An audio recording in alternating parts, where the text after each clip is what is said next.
Bismillah, Assalamualaikum warahmatullahi wabarakatuh. Alhamdulillah, wassalatu wassalamu ala rasulillah wa ala alihi wa sahbihi wa sallam taslima.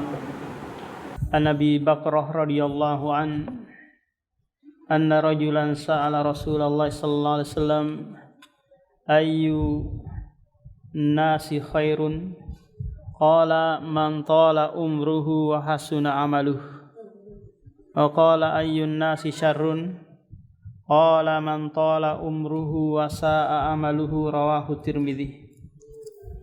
Dari Abi Bakrah radhiyallahu bahwasanya ada seorang pemuda bertanya kepada Rasulullah. Pertanyaan tersebut adalah ayyun nas, siapakah manusia yang terbaik?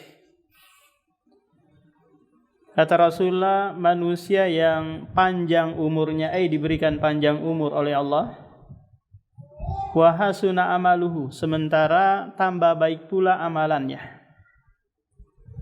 Kemudian dia bertanya lagi, ayyun nasi syarrun, manusia manakah yang paling buruk?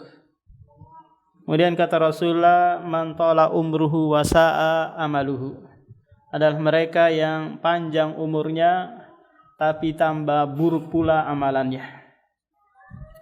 Dari hadis yang mulia ini, Rasulullah sallallahu alaihi wasallam mengabarkan kepada kita kriteria manusia yang baik dan manusia yang buruk. Kita diberikan kesempatan oleh Allah hari demi hari, minggu demi minggu, bulan demi minggu, kemudian tahun demi tahun, yang seharusnya kita isi dengan apa? Dengan ketaatan kepada Allah. Kita sekarang berada di penghujung akhir tahun, berarti jatah umur kita itu berkurang, kemudian berganti lagi 2024, dan semoga tahun demi tahun yang kita lalui kita isi dengan kebaikan dan itu diterima oleh Allah Subhanahu wa taala. Ayo kita terus tingkatkan kualitas ibadah kita kepada Allah, karena itu adalah tujuan kita diciptakan, karena itu adalah sebab kebahagiaan kita. Kehidupan kita yang hakiki itu jika diisi dengan beribadah kepada Allah Subhanahu wa taala. Allah Subhanahu wa taala berfirman di dalam Al-Qur'an, ya ayyuhalladzina amanu istajibu lillahi walir rasuli idza da'akum lima yuhyikum. Wahai orang-orang yang beriman, penuhilah seruan Allah dan Rasulnya. Idza da'akum, apabila Allah dan Rasulnya menyuruh kalian, lima yuhyikum, untuk memberikan kehidupan yang hakiki. Yaitu dengan apa? Dengan ibadah kepada Allah. Lihat orang-orang yang tidak beribadah kepada Allah, maka mereka kehidupannya seperti al-an'am, hewan ternak, binatang, atau adol, atau lebih sesat lagi daripada binatang. Karena mereka pasti mengedepankan syahwatul butun wa syahwatul farj, kemudian ittiba'u al-hawa yang dibarengi dengan bisikan dan godaan syaitan. Maka kita senantiasa muhasabah diri kita. Kekurangan perlu diganti dengan kebaikan-kebaikan, dan kebaikan perlu ditingkatkan lagi agar kita diwafatkan oleh Allah Subhanahu wa taala dengan husnul khotimah. Kita lanjutkan kajian kita dari kitab Samanuna Sababan Lin Najati Minan Nar. Sekarang kita berada di poin yang ke-39, yaitu mudawamatu ala arba'a raka'atin qabla duhri wa ba'da duhri. Di antara sebab kita dimasukkan surga oleh Allah dan dijauhkan dari neraka adalah mudawamah. Mudawamah itu istiqomah mengerjakan 4 rakaat salat sunnah sebelum duhur dan sesudah duhur. Jadi mudawamah. Karena ini adalah amalan yang dicintai oleh Allah Subhanahu wa taala. Aisyah radhiyallahu menuturkan, inna ahabbal a'mali ilallahi adwamuha wa in qallah. Sungguhnya amalan yang paling dicintai oleh Allah adalah dawam, meskipun amalan tersebut sedikit. Nah, di antara amalan yang dituntut kita untuk mendawamkannya atau mengistiqomahkan, yaitu 4 rakaat sebelum duhur dan sesudah duhur. Atau istilahnya apa ini Pak? Qobliyah duhur dan ba'diyah duhur. Nah, ketika duhurnya diganti dengan Jumat atau Jumatan gitu, maka di sana nanti tidak ada qobliyah. Yang ada hanya ba'diyah. Tapi tidak boleh niatkan dengan ba'diyah duhur. Tapi harus ba'diyah apa Pak? Ba'diyah Jumat. Dan itu hanya 2 rakaat. Kenapa niatnya harus ba'diyah Jumat?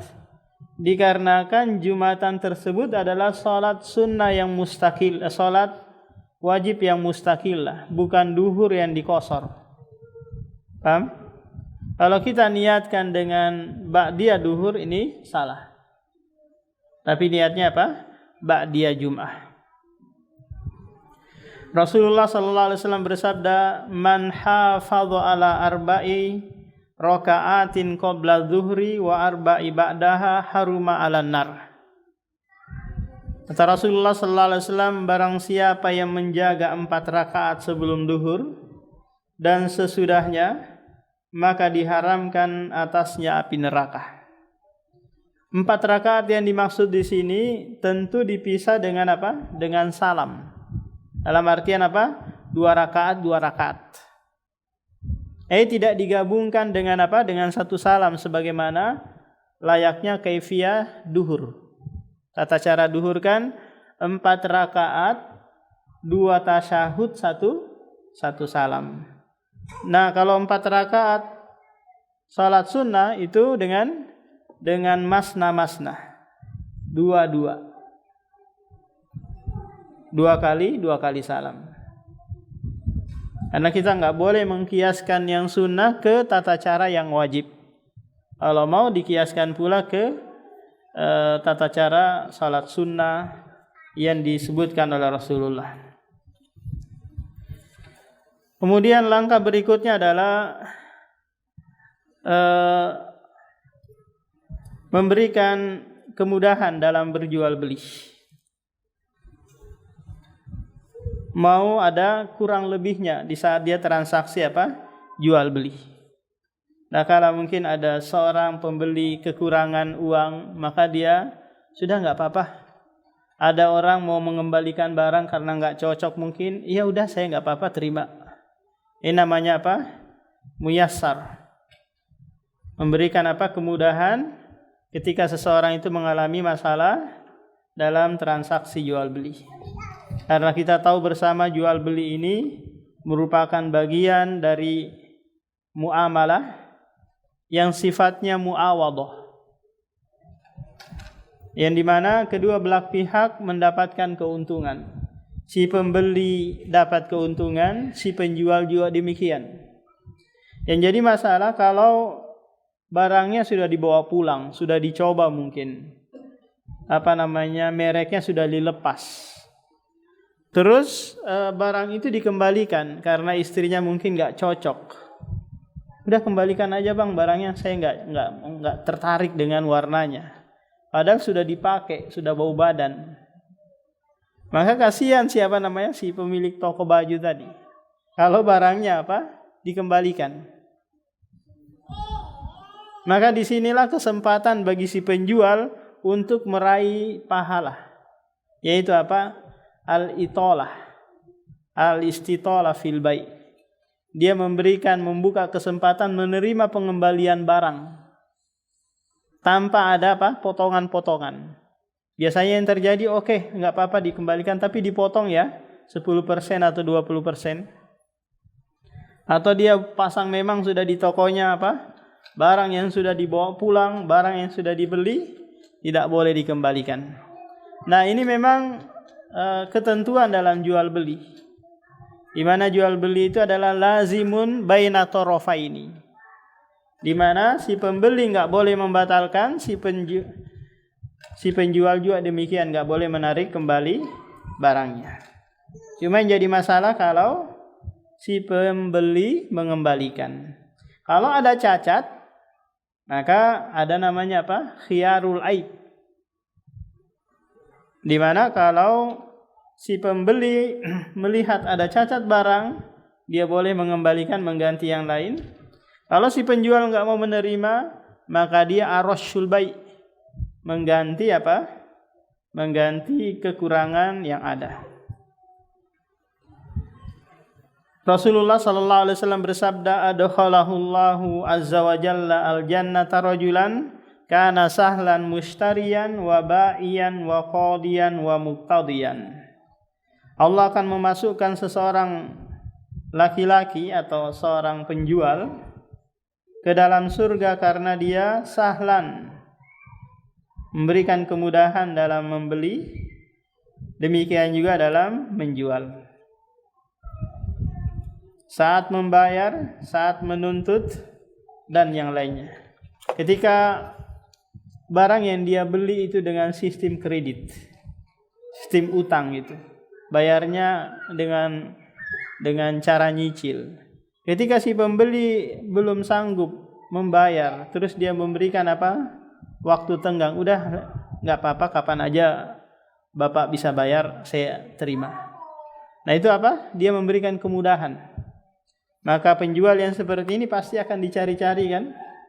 Apalagi kalau si penjualnya itu menjelaskan barang yang dia jual, Pak, barang saya ini ada cacatnya loh.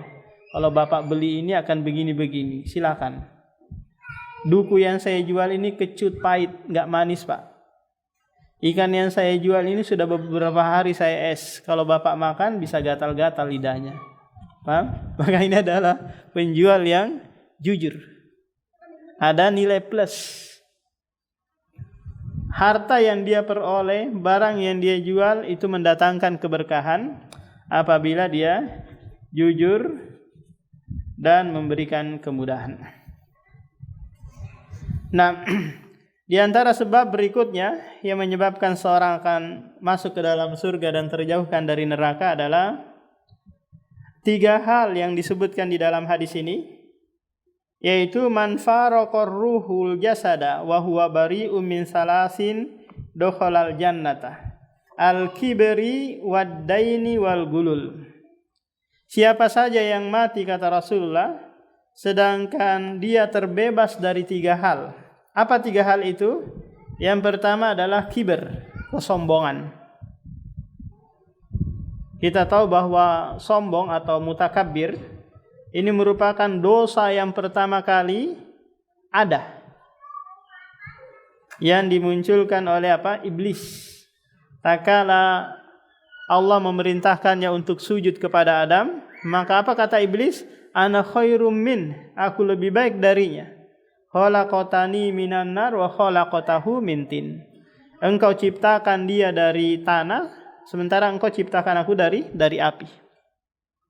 Apa sisi kesombongan iblis di sini?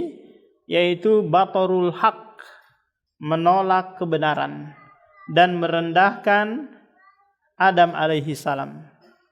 Nah, ini adalah definisi sombong sebagaimana yang disebutkan oleh Rasulullah, al-kibaru batorul haqqi wa ghamtun nas.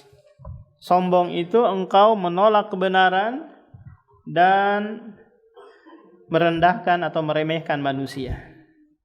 Bukanlah orang yang sombong itu dengan pakaian baru, sepatu baru, jalannya lenggok-lenggok sana sini, bukan itu. Sombongan itu muncul dari apa? Dari dalam hati seseorang. Nah, jadi kesombongan itu milik Allah Subhanahu wa taala. Tidak boleh dimiliki oleh manusia. Karena jika manusia memiliki sifat sombong ini, meskipun secuil ada di dalam dirinya, maka Allah akan menyiksanya di dunia dan di akhirat kelak.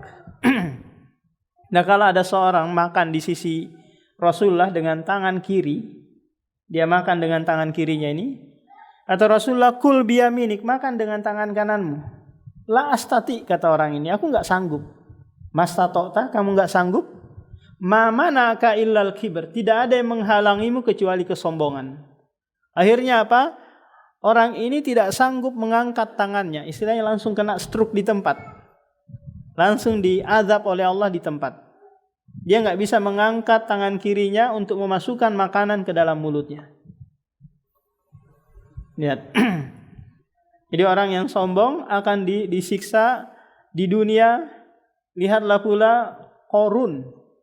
Ya Allah sebutkan di dalam surah Al-Qasas ayat 76, di mana Qarun ini perbendaharaan hartanya saja tidak ada yang sebanding dari orang kaya di zaman sekarang ini. Meskipun dia punya ribuan triliun gitu, enggak sebanding dengan harta kekayaan Qarun.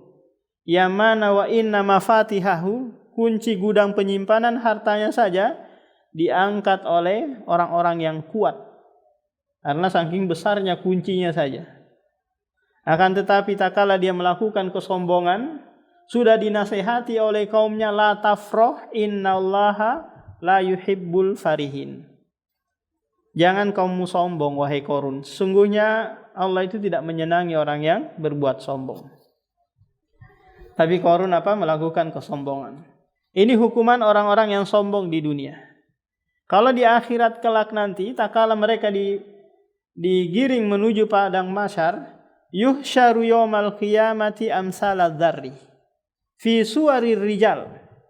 Mereka dibangkitkan, bentuknya itu seperti semut kecilnya. Wujud manusia bentuk seperti semut. Kenapa, Pak? Karena dulu dia di dunia merasa besar. Nah, di akhirat dia seperti semut kecilnya.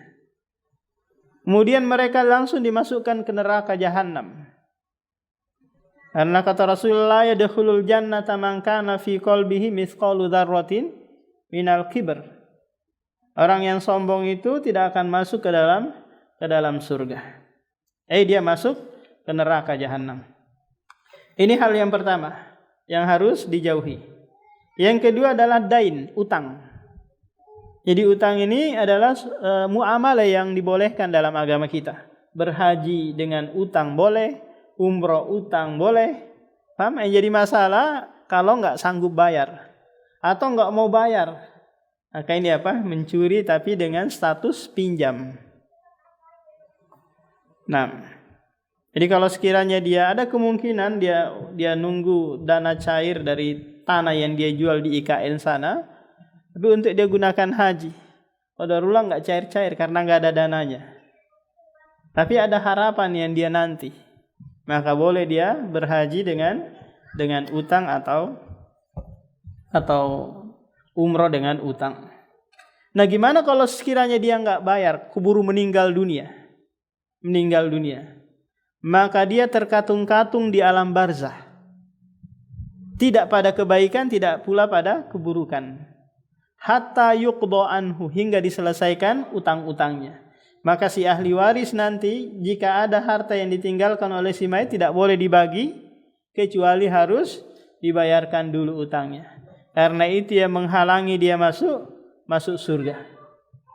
Bahkan seorang mujahid fi sabilillah yang dia mati syahid, kalau ada utangnya, utang itu sebagai penghalang dia masuk surga.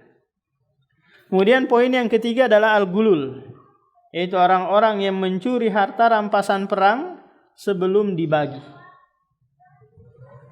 Apakah peniti yang dia curi atau besi yang dia ambil dari harta rampasan tersebut sementara belum dibagikan, maka dia akan terhalangi untuk masuk ke dalam surga Allah Subhanahu wa taala.